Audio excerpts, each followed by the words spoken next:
अस्सलामुअलैकुम, myself Ali Hamza from Munir Khanani securities. Welcome PSX with AH, जहां हम मार्केट की रेगुलर डेली अपडेट्स पे बात करते हैं और एट द एंड हम एक स्टॉक पे डिटेल एनालिसिस करते हैं कि उस स्टॉक के बेस्ट बाइंग लेवल और सेलिंग लेवल कौन से हो सकते हैं और further on the basis of technicals उस स्टॉक का आगे क्या मुस्तकबिल है। तो आइए चलते हैं मार्केट की तरफ।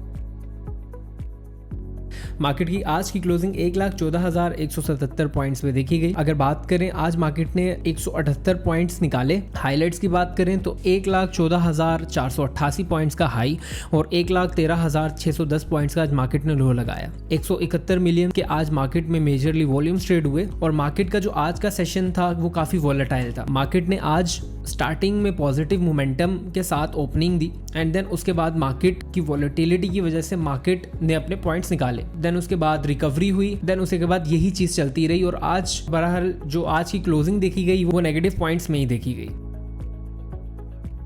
तो मार्केट को लीड करने वाले सेक्टर्स में ऑयल एंड गैस सेक्टर, चाहे वो एक्सप्लोरेशन हो चाहे वो मार्केटिंग हो, आज उन्होंने जबरदस्त परफॉर्म किया और इंडेक्स को आज संभाले रखा। आज oil and gas exploration sector ने 181 पॉइंट और oil and gas marketing sectors ने 177 पॉइंट्स ऐड किए और बाकी जो दूसरे सेक्टर्स है आज उन्होंने कुछ खासा परफॉर्म नहीं किया। बात करें कमर्शियल बैंक्स की, जिन्होंने आज 107 पॉइंट्स निकाले, सीमेंट सेक्टर ने 98 और फर्टिलाइजर सेक्टर ने 90 पॉइंट्स निकाले। कंपनीज की बात करें तो आज PSO ने 164 पॉइंट्स मार्केट में ऐड किए। PSO पे हमारे एनालिसिस लास्ट वीक के भी थे और अगर आप उसको इन डेप्थ देखना चाहते हैं तो PSO वाली वीडियो को जरूर देखें। तो चलिए आगे बढ़ते हैं। PPL की बात करें तो आज PPL ने 113 पॉइंट्स, OGDC ने 85 पॉइंट्स और मेजान बैंक ने 31 पॉइंट्स ऐड किए मार्केट में। UBL, FFC, EFERT सिस्टम्स, ये वो कंपनीज थी जो मेजरली मार्केट में डिक्लाइन का शिकार बनी। तो बात कर लेते हैं वॉल्यूम लीडर्स पे। तो आज के वॉल्यूम लीडर्स में bank of Punjab, PSO, national bank of Pakistan, Fauji cement, maple leaf, Pakistan petroleum, PIBTL और OGDC शामिल थे।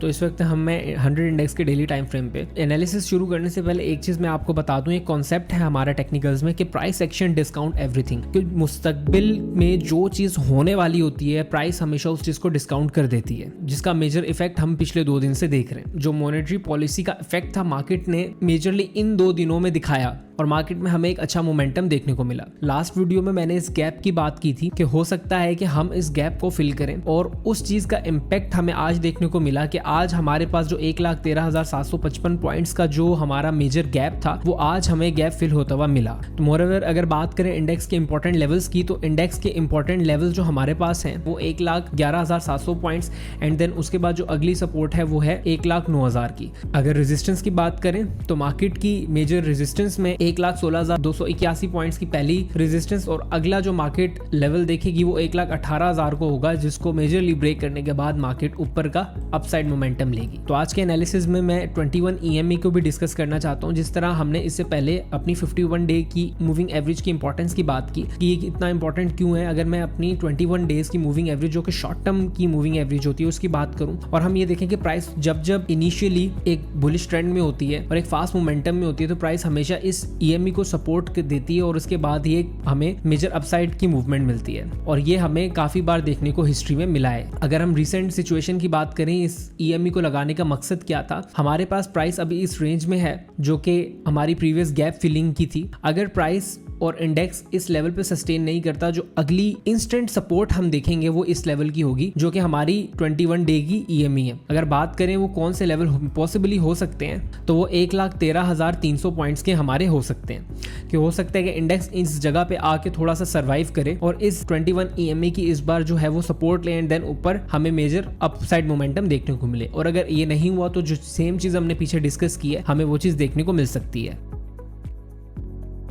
तो इस वक्त हम 100 इंडेक्स से 1 आवर के टाइम फ्रेम में 1 आवर के टाइम फ्रेम की बात करें तो लास्ट कल की हमने जब बात की थी इस लेवल पे जब इंडेक्स क्लोज हुआ था तो हमने ये बात की थी कि यार ये जो 1,13,700 पॉइंट्स का जो मेजर हमारा गैप एरिया है, इंडेक्स कल इस एरिया को रीटेस्ट कर सकता है और यहाँ पे आके पॉसिबली अपना गैप फिल कर सकता है और हो सकता है कि यहाँ से एक पॉजिटिव मोमेंटम हमें देखने को मिले।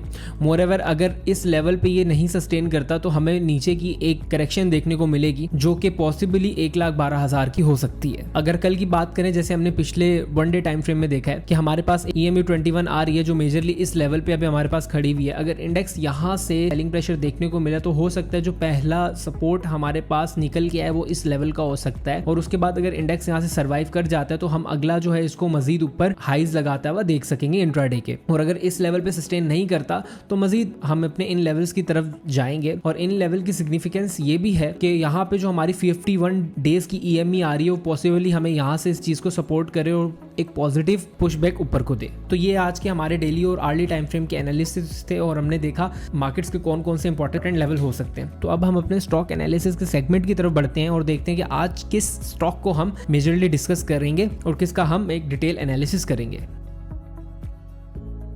SSGC को आज थोड़ा हम डिटेल में एनालिसिस करेंगे तो आपको टेक्निकल एनालिसिस की प्रॉपर सिग्निफिकेंस का अंदाजा होगा कि टेक्निकल एनालिसिस को अगर सही तरह इस्तेमाल किया जाए तो किस परफेक्टली एक टेक्निकल एनालिसिस काम करते हैं। तो जितनी मेरी मेजरली वीडियोस आ रही हैं उसमें मैं कंसोलिडेशन की काफ़ी इंपॉर्टेंस को बताता हूँ कि कंसोलिडेशन फेज बहुत ज़्यादा इंपॉर्टेंट होते हैं और एक स्टॉक जितना ज़्यादा कंसोलिडेट करता है उसके अंदर रिटर्न की प्रोबेबिलिटीज उतनी ज़्यादा बढ़ जाती हैं। अगर हम बात करें सेम विद SSGC काफ़ी टाइम से और कितना टाइम SSGC कंसोलिडेट होता रहा है और जब इसने कंसोलिडेशन बॉक्स अपना तोड़ा है तो उसके बाद जो रिटर्न हमें देखने को मिले वो फिनोमिनल थे और SSGC ने बहुत ही कम टाइम में हमें काफ़ी अच्छे रिटर्न्स बना के दिए।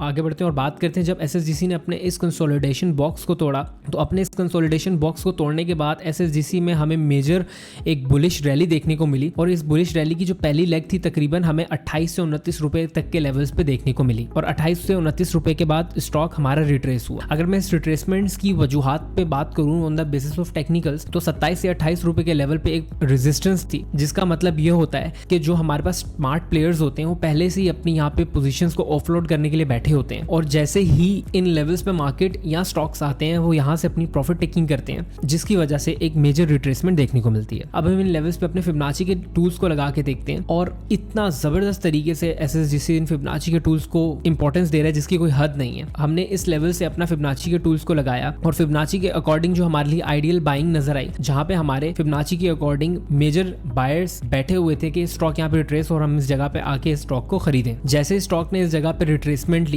तो हमें SSGC में अपनी दूसरी लेग देखने को मिली और जो लेग हमारे पास 39 रुपीज तक की थी। अच्छा, मोरेओवर बात करें तो यहाँ पे हमें एक बुलिश पैटर्न भी नजर आया जिसको हम बुलिश फ्लैग पैटर्न का नाम देते हैं। तो अगर मैं इस बुलिश फ्लैग पैटर्न की प्रोजेक्शंस की बात करूं, जो इसकी प्रोजेक्शंस हमें मिल रही थी वो तकरीबन हमें 38, 39 से 40 रुपीज तक के लेवल्स की मिल रही थी। अब इसकी प्रोजेक्शंस इतने बेहतरीन तरीके से काम की कि स्टॉक की जब दूसरी लेग बनी तो SSGC इसी लेवल पे आया और इसी लेवल पे आके रिट्रेस हुआ। अच्छा, मैंने पहले रेजिस्टेंस की बात की थी, अगर हम बात करें इस जगह पे भी प्रॉपर रेजिस्टेंस देखने को मिलती है और उस रेजिस्टेंस का इम्पैक्ट स्टॉक ने लिया और प्रॉपर हमें रिट्रेसमेंट देखने को मिली। सेम केस अगर मैं इस रिट्रेसमेंट के लेवल्स को फिबोनाची पे लगा के देखूं वो भी हमें तकरीबन जो इसके बेस्ट बाइंग लेवल्स दे रहा था वो 0.382 के लेवल्स पे दे रहा था, जो कि तकरीबन 32 रुपीस के लेवल के बनते हैं। उस 32 रुपीस के लेवल के बाद हमें स्टॉक में मेजर दोबारा एक और रैली देखने को मिली जो कि हमारी 51 रुपीस पे जाके खत्म हुई। और अगर मैं इस लेवल की दोबारा 51 की बात करूं तो इस लेवल के अराउंड हमें अपने SSGC के 2016 के ऑल टाइम हाईज मिलते थे और यहाँ पे हमें प्रॉफिट टेकिंग देखने को मिली और स्टॉक यहाँ से मेजर रिट्रेसमेंट का शिकार हुआ। तो करंट सिचुएशन में SSGC इस वक्त 37 रुपीस पे खड़ा हुआ है और लास्टली जो इसने रिट्रेसमेंट लिए वो 30 रुपीस के रिट्रेसमेंट लेवल्स पे लिए। तो अब हम बात करते हैं SSGC की प्रेजेंट सिचुएशन पे। प्रेजेंटली SSGC हमारे पास 37 रुपीस पे ट्रेड हो रहा है और जो लास्ट प्रीवियस रिट्रेसमेंट हमें SSGC में देखने को मिली वो 29 रुपीस के लेवल को देखने को मिली। अच्छा, अगर इन रिट्रेसमेंट को मैं फिबोनाची के लेवल्स पे लगा के देखूं, क्योंकि जो हमारे पास रिट्रेसमेंट है वो बहुत ज्यादा डीप रिट्रेसमेंट है, तो हम अपने फिबोनाची के लेवल्स को at the end of this rally लगाएं तो जो रिट्रेसमेंट के लेवल हमें मिल रहे थे वो पहले 0.382 के जो 34 रुपीस का लेवल था, जहां पे आके मेजरली अगर हम देखें तो इस जगह पे आके काफी ज्यादा स्टॉक की तरफ से रेजिस्टेंस भी दिखाई गई और कोशिश की गई कि यहां से कुछ पॉजिटिव मोमेंटम स्टॉक में बने, लेकिन स्टॉक पॉजिटिव मोमेंटम को कैरी ऑन नहीं कर सका और अगली दोबारा 0.5 के रिट्रेसमेंट पे हमें SSG मिला। 0.5 की रिट्रेसमेंट को SSGC ने फॉलो किया और उसके बाद SSG यहां से हमें प्रॉपर एक बुलिश ट्रेंड में नजर आ रहा है और उसके बाद प्रॉपर SSGC हमें यहाँ से एक बाइंग मोमेंटम में नजर आया। अगर हम करंटली बात करें SSGC की, SSGC में कौन से करंट बेस्ट बाइंग और सेलिंग लेवल हो सकते हैं, जब भी SSGC हमें इस लेवल पे 35 से 36 या 37 रुपीज के लेवल्स पे मिले तो SSGC को बाय करना चाहिए।